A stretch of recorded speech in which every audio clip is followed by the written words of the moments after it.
Israel was first a theocratic government ruled by God through a prophetic voice. Israel later became a monarchical government, a kingdom, where the prophet became the watchman. But under the New Testament, a prophet is not the only voice of God, but one who confirms the church as it relates to the Spirit of the King, Jesus.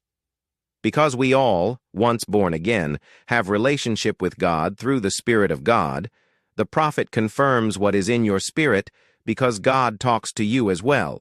But the prophet can confirm and give a word of wisdom concerning insight about the future and/or a word of knowledge about the past or present, if they have that gift.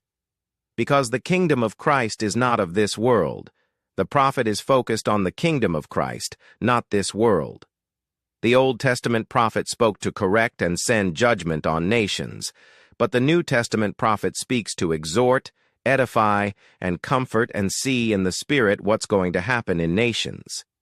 The Old Testament prophet spoke from God to the king of Israel or other nations.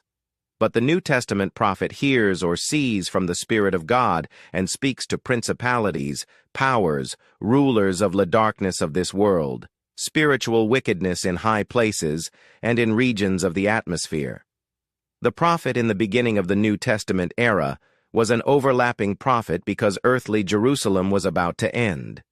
Jesus is our greatest example of the prophet under the New Testament.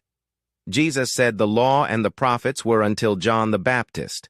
John the Baptist operated under the Old Testament paradigm of a prophet. You are not an Old Covenant prophet.